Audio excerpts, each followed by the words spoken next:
Semana retrasada, né?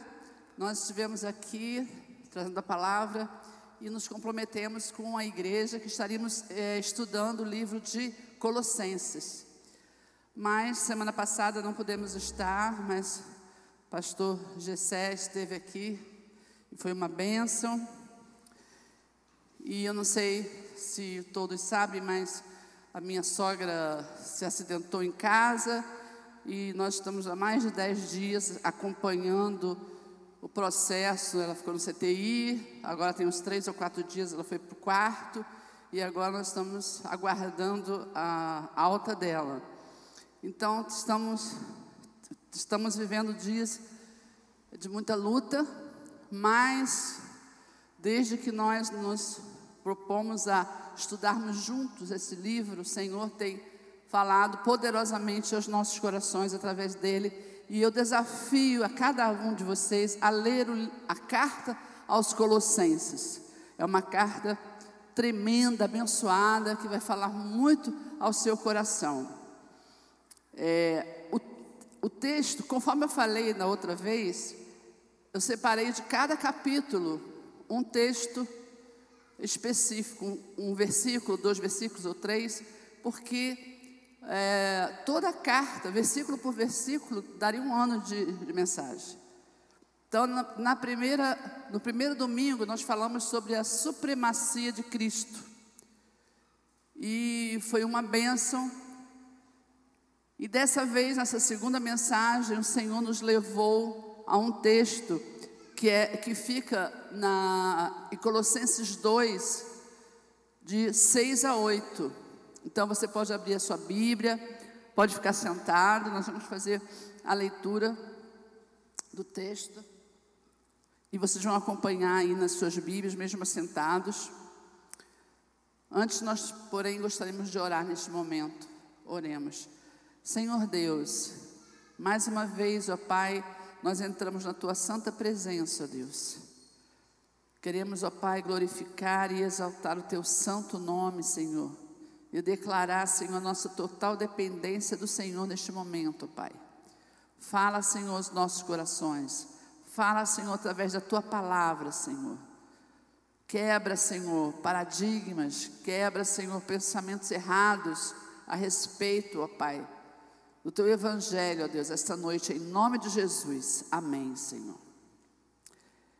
Colossenses capítulo 2, versículos 6 a 8, diz assim a palavra, na minha versão: como, pois, recebestes o Senhor Jesus Cristo, assim também andai nele, arraigados e sobreedificados nele, e confirmados na fé, assim como fostes ensinados, nela abundando em ações de graça, tendo cuidado para ninguém vos faça presa sua, por meio de filosofias e vãs sutilezas, segundo a tradição dos homens, segundo os rudimentos do mundo, e não segundo Cristo.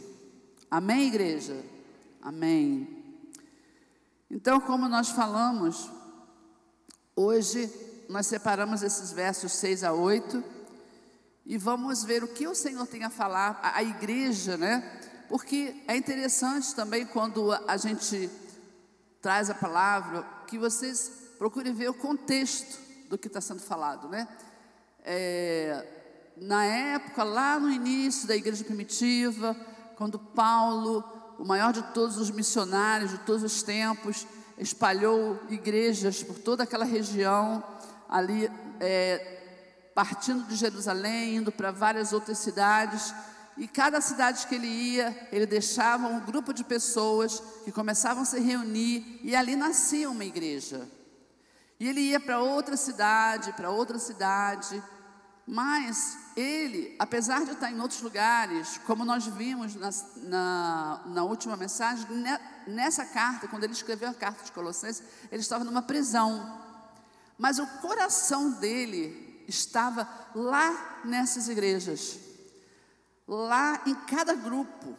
Ele verdadeiramente, Paulo, era um pastor, era um homem de Deus, que tinha um compromisso de, ao trazer a palavra em um lugar, ao deixar uma igreja ali fundamentada, organizada, um grupo de pessoas reunidas. Aonde ele estava, ele tinha preocupação de dar um apoio a essas pessoas e não deixá-las sozinhas, né?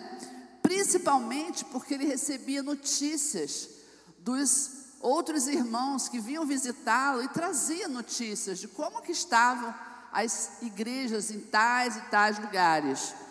Então, neste versículo, né, Paulo demonstra preocupação com a fé dos colossenses e os alerta a não serem manipulados por doutrinas estranhas ao Evangelho. O amor e cuidado de Paulo para com a igreja em Colossos revela o seu chamado pastoral e a sua responsabilidade com a fé dos colossenses. Cada pessoa que você fala do amor de Deus e ela recebe bem essa palavra, você passa a ter uma responsabilidade com essa vida, procurando orar por ela, procurando interagir, se relacionar nos dias de hoje, porque nós temos que trazer a palavra também para a nossa vida hoje. Muitas vezes você fala com uma pessoa acerca do amor de Deus e você encontra naquela pessoa uma receptividade, uma sede, uma fome de Deus. Então, você não pode simplesmente falar e depois abandoná-la, esquecê-la. Não, você deve orar para que a semente possa produzir uma planta que vá se tornar frutífera no reino de Deus. Mas isso muitas vezes depende de você fazer a sua parte. E Paulo fazia muito bem. Vejamos, portanto, alguns aspectos importantes para a nossa vida cristã, de acordo com esse texto. O texto que nós lemos inicialmente, né? Em primeiro lugar, devemos andar nos caminhos de Jesus. No verso 6, eu vou ler de novo. Como, pois, recebeste o Senhor Jesus Cristo, assim também andai nele. Então, Paulo está falando aos colossenses: olha, vocês que receberam Jesus no seu coração, continuem com esta fé e continuem andando em Jesus, andando com Jesus, andando nos caminhos de Jesus. No verso 6, Paulo alerta que à medida que nós recebemos o Senhor Jesus em nosso coração, devemos andar com Jesus. Isto significa seguir os seus mandamentos, olhando para Jesus e não olhando para homens. Quando o nosso andar está em conformidade com os ensinamentos de Jesus, certamente iluminamos a tudo e todos os que nos cercam. Conforme nós vemos em 1 João 1,7, se andarmos na luz como Ele na luz está, temos comunhão uns com os outros, e o sangue de Jesus, seu Filho, nos purifica de todo o pecado. Olha que coisa linda, que promessa linda, que palavra maravilhosa. Quando verdadeiramente você se converte, quando verdadeiramente você tem um encontro com Deus, a sua vida não é mais a mesma. E mesmo que você não fale uma palavra, o seu comportamento, o seu semblante, o seu ser vai irradiar algo que vai impactar as pessoas que estão ao seu redor. As pessoas vão perceber que existe algo diferente em você. E isso não é eu que estou falando, é a palavra de Deus que está dizendo aqui, 1 João 1,7, conforme ele diz: se andarmos na luz, precisamos andar em Jesus. Não basta somente levantar a mão e falar: eu aceito Jesus, e ir embora e viver a vida conforme se vivia anteriormente. Não, precisamos andar em Jesus. A vida cristã não pode ser baseada em momentos de êxtase espiritual, mas sim de um viver diário na presença do Senhor. Andai nele, diz Paulo. Paulo aos Colossenses diz: andai nele. Muitas vezes, muitos cristãos baseiam a sua vida cristã em momentos em que ele vai na igreja, ou vai em um congresso, ou vai no encontro, e ali tem uma unção, e recebe, tem um êxtase espiritual, e acabou dali, vai embora, vai viver a vida. como uma vida comum, como uma vida cotidiana, como uma vida qualquer. Isso não é andar em Jesus. Andar em Jesus é caminhar todos os dias. Todos os dias. Você falar: Senhor, anda comigo. Eu não sei se vocês têm essa experiência, mas muitas vezes eu tenho que ir no centro da cidade e é muito difícil conseguir uma vaga de carro. Às vezes eu preciso resolver um problema, mas eu já vou andando e no caminho que eu estou no meu carro eu já vou falando: Senhor, o Senhor sabe que eu preciso de parar em tal lugar. Então, Senhor, vai na minha frente, providencia um lugar, providencia uma vaga. Eu preciso de uma vaga, Senhor. Uma coisa boba, uma coisa simples, mas é desse jeito. Nós temos que trazer Jesus para a nossa realidade, para a nossa vida, para as nossas necessidades, as mais simples, desde as mais complexas. Não podemos achar que Jesus é um Deus que vive lá nos céus, longe das nossas realidades e das nossas necessidades diárias. Isso é relacionamento, é conversar, é entender que a oração não é somente você vir no templo, ou se ajoelhar, ou fazer um ato litúrgico. E muitas vezes você está deitado em algum lugar e a sua mente se volta para Deus e você começa a conversar com Deus. Ah, não, isso não valeu. Isso não valeu porque você estava deitado. Vamos falar mais sobre isso daqui a pouquinho. Então, o primeiro ponto: andar nos caminhos de Jesus. Eu vou contar uma ilustração que exemplifica o que eu acabei de falar, mas eu achei ela tão interessante que é um fato histórico, né? Então, que vai assim confirmar para vocês isso que nós acabamos de falar. Um caso curioso se deu com um pastor inglês chamado Reverendo William Haslam, acho que é assim que fala, ordenado ao ministério pela Igreja da Inglaterra em 1842. Serviu em uma igreja em North Cornwall. Tornou-se perito em antiquários e em arquitetura, mas não se sentia satisfeito, pois sua experiência pessoal com Deus resumia-se aos rituais que aprendeu e praticou desde a infância. Então, ele deve ter sido nascido em um lar cristão, criado com os costumes cristãos, e assim ele cresceu, e ele se batizou, e ele fez um seminário, ele se tornou pastor, e assim que ele se sentia.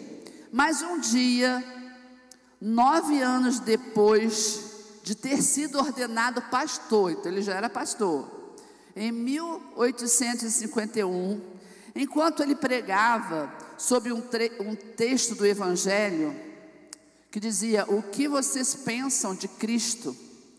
O Espírito Santo abriu-lhe os olhos para enxergar o Cristo de quem falava e o coração para crer nele.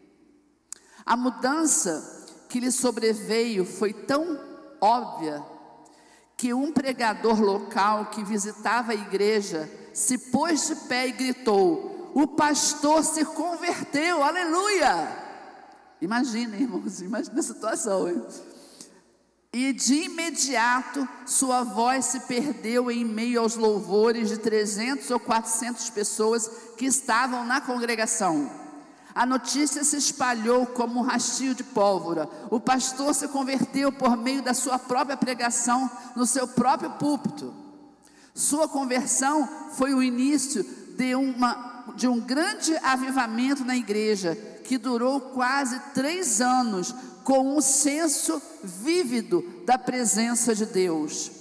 Havendo conversões quase todos os dias, e em anos posteriores, Deus o chamou para um ministério muito incomum de levar muitos dos seus colegas pastores a um relacionamento pessoal com Jesus Cristo. Olha que história maravilhosa. Mas eu pergunto para vocês, o que aconteceu com este pastor? O que aconteceu?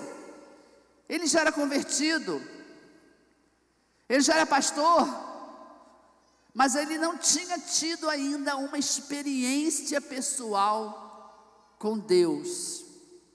Ele não tinha tido um encontro com Deus. E naquele momento no púlpito, eu quero dizer para vocês que quando a gente está pregando aqui, quem está pregando é o primeiro que recebe. Amém, igreja? Às vezes você pensa que não, às vezes você pensa que é para vocês que estão aí. Não, mas muitas e muitas vezes Deus, através da palavra, Ele ministra aos nossos corações. E isso aconteceu com esse pastor. Ao falar, ao pregar, a palavra entrou no coração dele e trouxe é como se tivesse tido um start. E ele de repente começou a perceber a glória de Deus na vida dele. E ele teve uma experiência, e essa experiência invadiu a igreja, invadiu a cidade, e o reino de Deus foi impactado aqui na terra com essa experiência que esse homem tem. Eu vi uma experiência semelhante quando tivemos lá numa das convenções. Eu e Nilson fomos há muitos anos atrás, quando a pastora Cláudia Castelhano, ela compartilhou que ela estava dando um estudo sobre a revelação da cruz. É um livro que ela e o esposo escreveram. E quando ela estava dando estudo, em determinado dia, o entendimento do significado da cruz entrou no coração dela de uma maneira tão profunda que ela começou a chorar. E ela não parava de chorar, e ela não parava de chorar.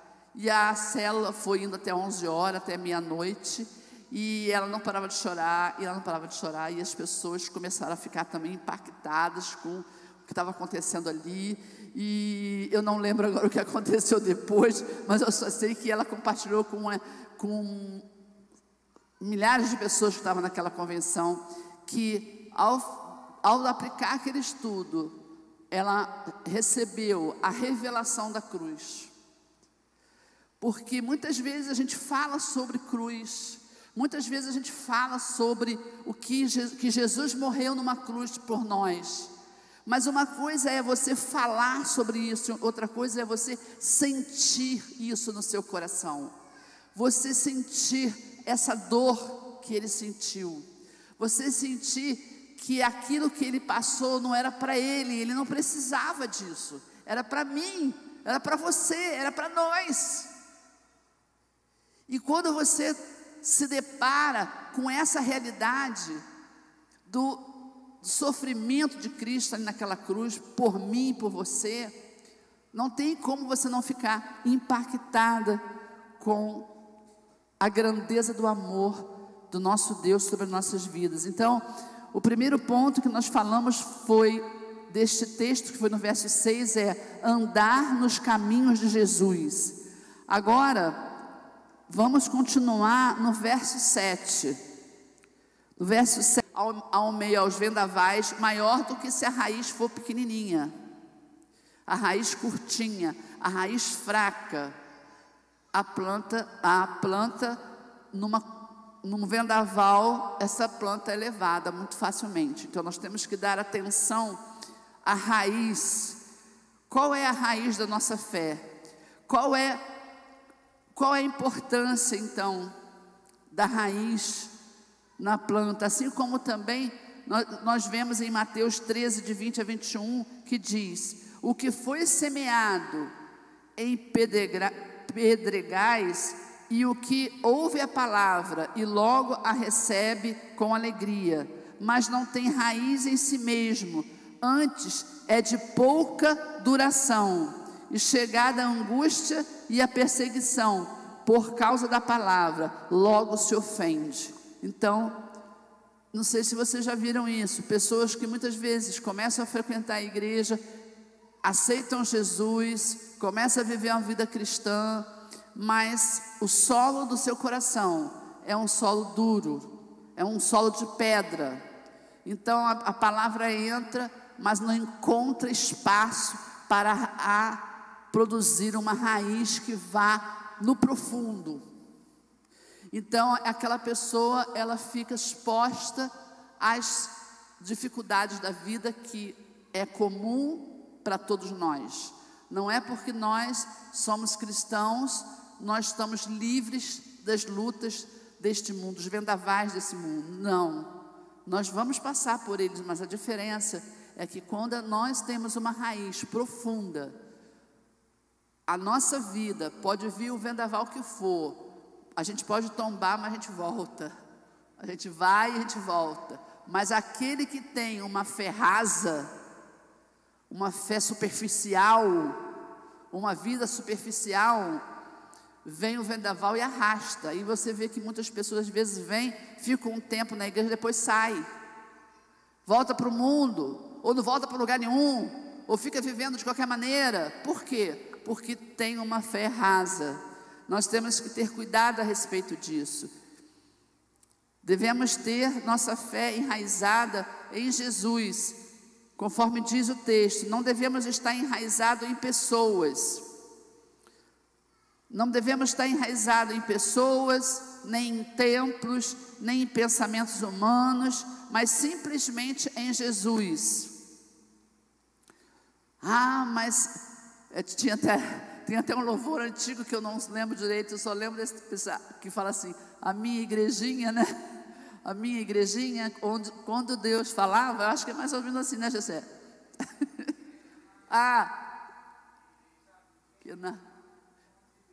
Onde Deus falava, exatamente. Então é por aí. A gente acha, essa linha de pensamento é uma linha que nos conduz a uma fé que ela está ligada a uma circunstância exterior, a um templo, a um pastor. Não, eu faço parte da igreja do pastor fulano de tal, né? Ou da pastora fulano de tal. Então a sua fé está baseada em homens, ou a sua fé está baseada num templo, né? Não, porque o templo da minha igreja é muito grande. Não, porque a minha igreja tem um templo muito bonito. Não, a nossa fé não pode estar baseada em templos, a nossa fé não pode estar baseada em homens, a nossa fé tem que estar baseada em Jesus, somente em Jesus. Amém, igreja? Glória a Deus. Que maravilhosa obra que o Senhor Jesus consumou, nos absolvendo da condenação da lei através do seu sacrifício no Calvário. Hebreus 7, 18 a 19 diz: a ordenança anterior é revogada, porquanto era fraca e inútil, pois a lei não havia aperfeiçoado coisa alguma, sendo introduzida uma esperança superior, pela qual nos aproximamos de Deus. O que quer dizer isso, irmãos? Antes de Jesus vir a este mundo, havia uma série de leis, de mandamentos, de coisas que os homens, era dada aos homens para cumprir esses mandamentos e essas leis. Mas Deus já sabia, Deus não percebeu, Deus já sabia, porque Deus é onisciente, onipresente, onipotente. Ele vê o que nós não vemos, antes de nós vermos, Ele já viu. Então, o que aconteceu com a humanidade? Quando ela tinha uma série de leis para cumprir, elas procuravam cumprir leis. Olha, é mais fácil eu virar para vocês e falar assim: olha, aqui tem uma lista de coisas que vocês têm que fazer, ó. Se vocês fizerem todas essas coisas aqui, vocês vão para o céu. É assim que a humanidade vivia, se baseando nessas coisas. Mas só que se baseavam naquela lista de coisas, mas deixavam o que era mais importante, que era o coração, que era o seu interior. O fazer, o exterior, o realizar é muito fácil. Agora, a mudança de coração, a pureza de coração, a adoração ao Senhor de coração, isso requer muito mais de nós. Requer o quê? Arrependimento de pecados. Requer um reconhecimento de que nós não somos nada, de que se fazemos alguma coisa ou falamos alguma coisa, não é de nós mesmos, mas é de Deus. É pela misericórdia de Deus que nós somos salvos. É pela graça de Deus que nós somos salvos. Não depende de nós, mas infelizmente nós ainda vivemos tempos onde as pessoas acham que vão alcançar a salvação se forem bonzinhos. Se eu for bonzinho, se eu fizer boas obras, se eu me comportar bem, se eu me vestir direitinho, se eu pregar bem, eu vou alcançar os céus. Coitado dessas pessoas, elas estão enganadas a respeito do evangelho do nosso Senhor Jesus Cristo, porque é um evangelho da graça. Mas a questão da graça é algo tão simples, mas ao mesmo tempo tão complexo, por isso que você não entende. Por isso que aquele que não teve essa experiência fica olhando e fica pensando: ah, mas é simples demais para ser assim. Você está enganado. Tem alguma coisa aí que você está escondendo. É pela simplicidade do evangelho que nós alcançamos a salvação. Mas essa simplicidade requer de nós uma pureza de coração, uma busca real de Deus, uma busca de intimidade com o Pai, com o Filho, com o Espírito Santo. Amém, igreja? Hoje vivemos efetivamente livres em Cristo, e ninguém poderá nos julgar em função de um formalismo, pois somos genuinamente libertos, lavados e remidos pelo sangue precioso. Glória a Deus que eu vivo esse tempo, aonde muitas coisas, muitas falsas ideias, falsos pensamentos foram arrancados de dentro de nós mesmos, porque senão eu nem poderia estar aqui em cima. Estou eu aqui de calça comprida. Há algumas décadas atrás, ou menos de década, nem sei, não se aceitava uma mulher, uma serva de Deus, usar uma calça comprida. Mas o que é isso, gente? Isso se chama religiosidade. Acha mesmo que Deus está preocupado se eu estou com uma calça comprida ou com uma saia? Porque já vi histórias nesses 50 anos de vida que eu tenho. Me batizei com 10 anos, então eu tenho 60, então posso dizer que tenho 50 anos de vida cristã. Já vi muita história, e já vi muita história de muita mulher de saia comprida que traiu o homem e fugia de casa, largava o marido com os filhos e fugia com o amante, mas que na igreja estava de saia, estava de vestidão. É esse o evangelho que você crê? Não, eu não creio nesse evangelho. Eu creio no evangelho que teme e treme em pecar, porque sabe que pecando nós estamos fazendo o coração do nosso Deus se entristecer. Nós estamos fazendo o nosso Deus chorar ao ver que nós temos prazer em viver uma vida de pecado. Então que nós nos preocupemos menos com os achismos desse mundo gospel que nós vivemos e nos preocupemos mais em olhar a palavra de Deus e olhar o que ela fala a respeito dessa segunda ponto que nós vimos, que foi qual? Vamos relembrar aqui o segundo ponto. Como está a nossa raiz e o nosso alicerce? Como está? Como está a raiz da sua fé? Está meio rasinha? Está para cair a sua árvore da sua fé, está para cair a qualquer momento, quando um vendaval chegar? Ou a sua raiz está profunda? E o alicerce, está bem alicerçado? Ou os ferros e o concreto que colocaram foi insuficiente, e a casa que foi edificada da sua fé pode cair também a qualquer momento. Terceiro ponto, que nós, ainda no verso 7, nós encontramos outra palavra que deve andar junto com a fé. Esse ponto, irmãos, eu achei muito lindo, e a gente às vezes negligencia essa parte desse texto, que deve andar junto com a fé, a gratidão, ações de graça. Vou ler de novo: arraigados e sobreedificados nele e confirmados na fé, assim como fostes ensinados, nela abundando em ações de graça. Então temos que ter fé, mas temos que viver também em gratidão. Não basta só ter fé, nós temos que ter um coração agradecido. E muitas vezes nós pedimos tanto a Deus algo para ser resolvido, algo que precisa ser resolvido na sua vida, uma porta que precisa ser aberta, e o milagre acontece, e Deus opera, mas não se evidencia o espírito de gratidão, que é manifesto através da alegria, que é manifesto através do compartilhar, né?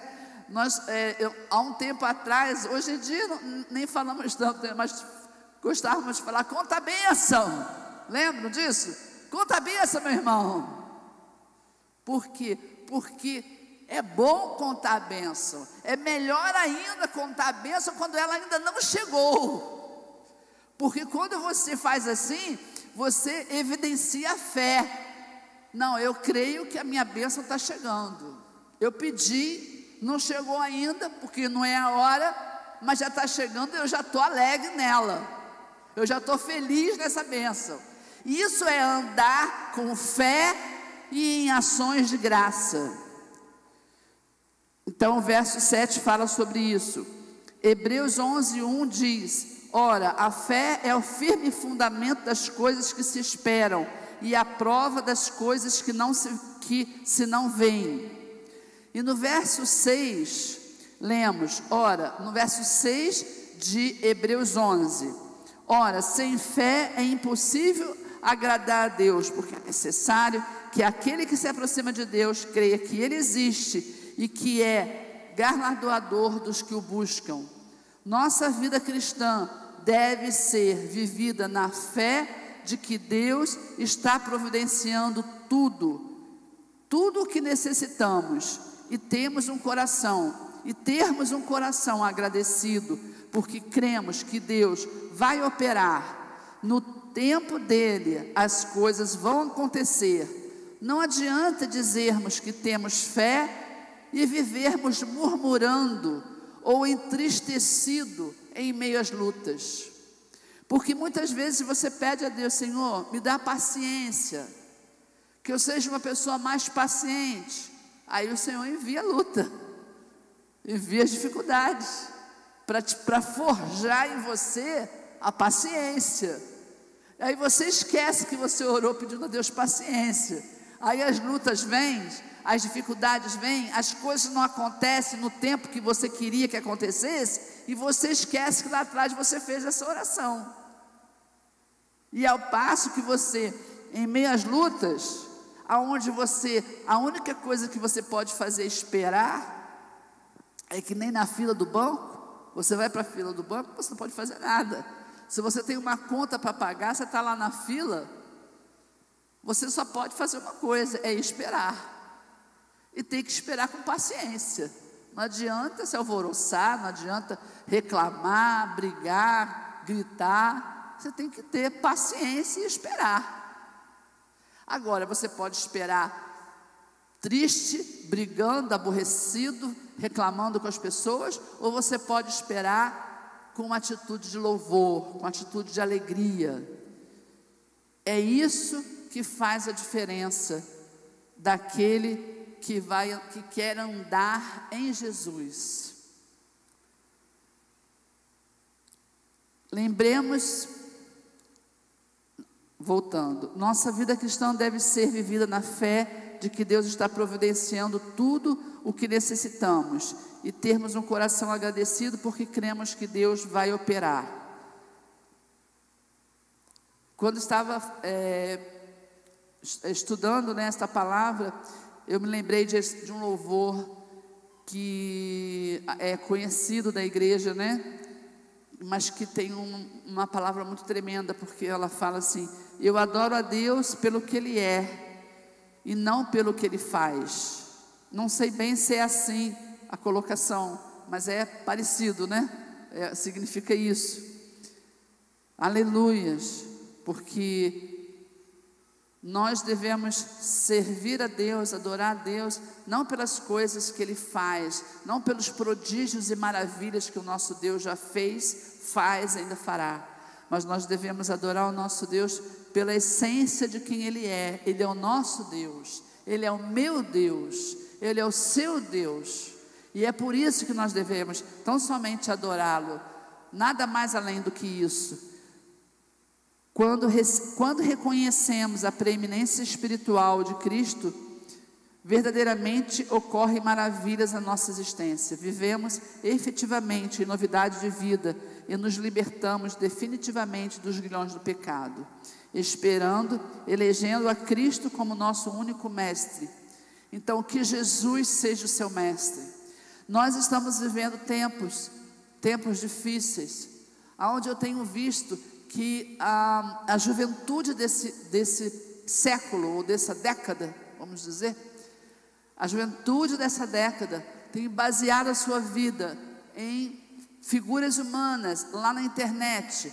São os teólogos, os pastores, pessoas muito especiais, muito ungidas, mas que as pessoas gastam horas e horas lendo, ouvindo, vendo e se espelhando em pessoas humanas, o que elas dizem, como elas dizem, e às vezes elas não percebem que elas deixam de lado a pessoa principal a qual ela deve olhar, que é Jesus. É Jesus que nós devemos olhar, não é para homens, não é para a internet, não é para livros, é para Jesus. E aonde nós vamos encontrar Jesus? Aonde? Aqui, ó, na palavra. Eu falei sobre isso da outra vez. Quantos minutos você gasta na palavra e quantos minutos você gasta na frente de uma tela, de um computador? Faça essa análise. Observe quanto tempo você gasta com o seu mestre, o maior de todos os mestres, Jesus. E a quarta e último ponto dessa mensagem é baseado no versículo 8. O versículo 8 diz assim: tende cuidado para que ninguém vos faça presa sua, por meio de filosofias e vãs sutilezas, segundo a tradição dos homens, segundo os rudimentos do mundo, e não segundo Cristo. Quem faz sua cabeça? Eu coloquei essa pergunta aqui para a sua reflexão. Quem faz sua cabeça? Quem faz sua cabeça hoje? No verso 8, Paulo alerta sobre o cuidado que devemos ter a respeito do que cremos, não nos deixando influenciar por pensamentos humanos, que ele coloca como filosofias vãs e enganosas. Vivamos em plena segurança, sendo cotidianamente instruídos pelo Espírito Santo de Deus, pois o genuíno seguidor de Cristo jamais se deixa levar por falsas doutrinas e jamais deixa se seduzir por preceitos humanos.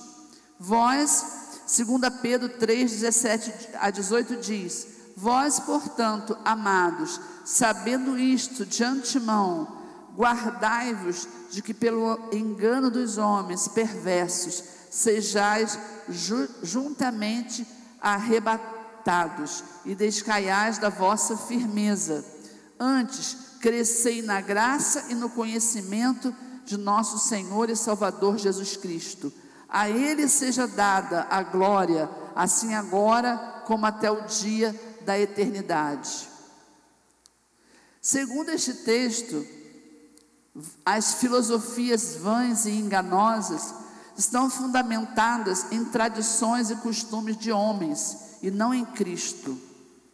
Então, como eu falei, eu citei o exemplo agora mesmo, né? Que há décadas atrás, há anos atrás, uma mulher uma serva de Deus subir no altar ou até estar na igreja de calça comprida era causa de um escândalo, né? Não se aceitava isso.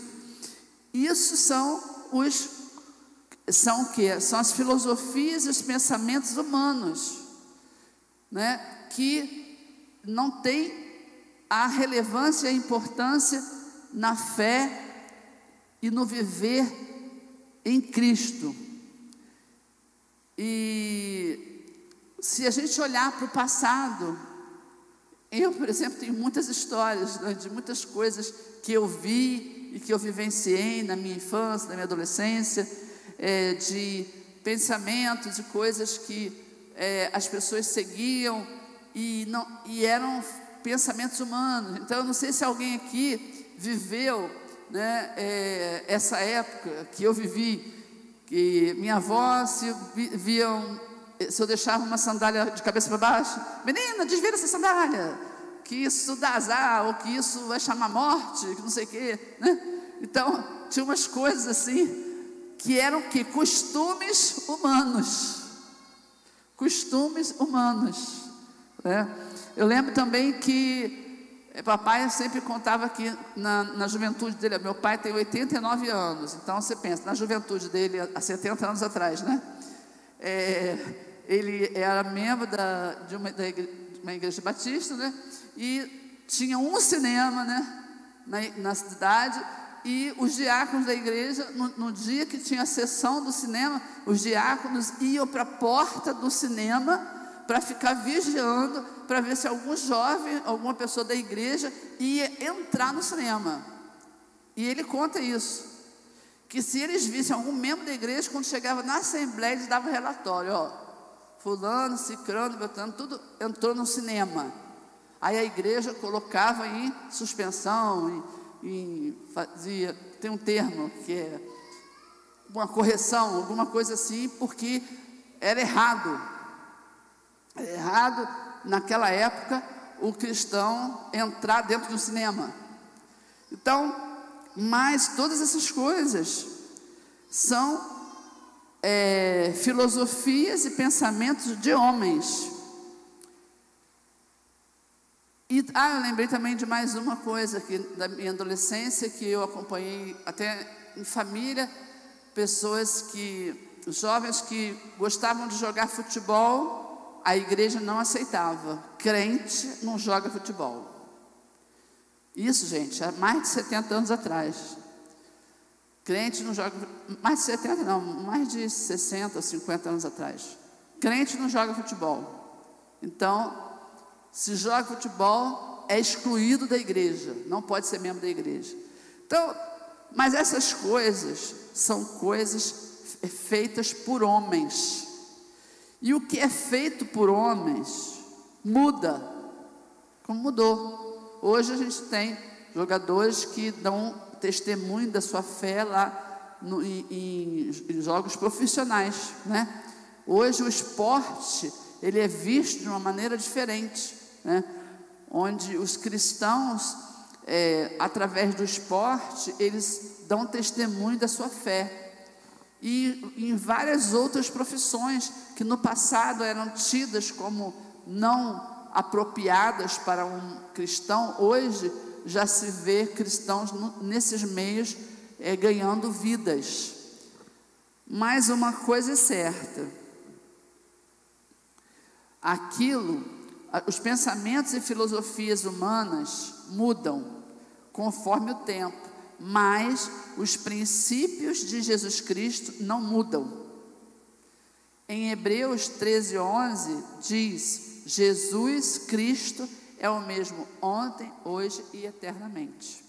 Então, aquilo que Jesus disse que nós deveríamos fazer, o exemplo que Ele deixou para a gente seguir, não muda. Vai ser sempre o mesmo, hoje, ontem e eternamente. Agora, as coisas que os homens falam para a gente fazer ou não fazer, isso muda. Então nós temos que pedir o quê? A direção do Espírito Santo para entender os propósitos de Deus para a nossa vida. o que devemos fazer e o que não devemos fazer, o que alegra e o que entristece o coração de Deus. E nós devemos andar em Deus, andar em Jesus. Que nós possamos receber essa carta, esse trecho da carta de Colossenses hoje, como no passado foi enviado à igreja em Colossos. Que a igreja de hoje receba essa palavra exortativa a respeito da fé que nós temos vivido e da raiz que nós temos produzido na árvore da nossa vida cristã. E que a nossa oração esta noite, eu gostaria de lê-la e gostaria de convidar a igreja a ler comigo. Senhor, tá fraco, vamos ler junto. Senhor, rogo para que eu sempre tenha vossos preceitos gravados em meu coração, e que seja de vós um eterno discípulo. Em nome do teu Filho amado Jesus Cristo. Amém. Glória a Deus. Vamos colocar de pé e vamos orar em nome de Jesus. Eu gostaria de convidar o Ministério de Louvor. Poderíamos louvar esse louvor, né? Amém. Glória a Deus. Que esse louvor e o que ele fala seja verdadeiramente algo que a gente viva no nosso dia a dia. Nós adoramos ao nosso Deus pelo que Ele é, não pelo que Ele faz. Vamos orar em nome de Jesus. Antes do louvor, do ministério de louvor, trazer o louvor, nós vamos estar orando. Senhor Deus, nós te agradecemos, ó Pai, por esta oportunidade de estarmos lendo a Tua Palavra, de estarmos sendo canal, ó Deus, para levar a Tua Palavra a corações, a vidas que estão, ó Pai, sedentos da Tua Palavra, ó Deus. Ó Pai, que nós possamos viver uma vida andando com Teu Filho Jesus, como vimos no culto passado, na mensagem passada, que nós nos lembremos que somos irmãos de Jesus, que Jesus é o primogênito dentre os mortos e que nós somos irmãos, e como irmãos devemos seguir o exemplo do nosso irmão mais velho, Jesus. Aleluia, Senhor. Ó Deus, e se há alguém aqui, Senhor, na Tua casa, se há alguém aqui que está ouvindo essa palavra e que ainda não entregou a sua vida para Jesus, que possa fazê-lo hoje, ó Deus, porque é a melhor decisão que o ser humano pode tomar aqui nessa terra, é viver seguindo os Teus passos, andando em Jesus. Aleluia, Senhor. Amém. Mesmo de pé, vamos louvar junto à igreja.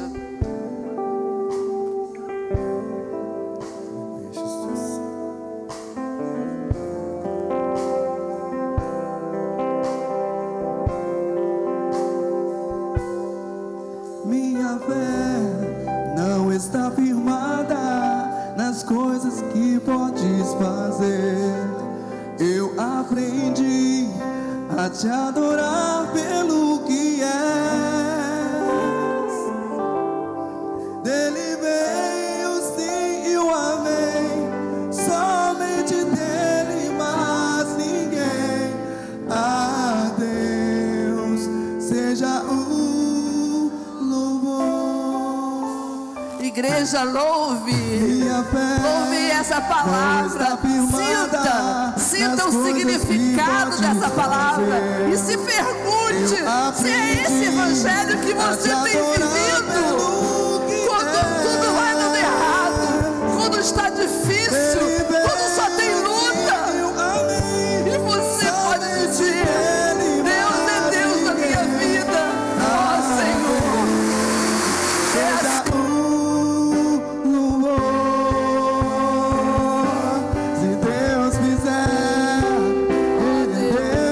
se não fizer,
vier, Ele é Deus, se curar o teu corpo. Se tudo der certo, Ele é Deus. Mas se não der, continua sendo Deus. Aleluia, Senhor. Oh Deus,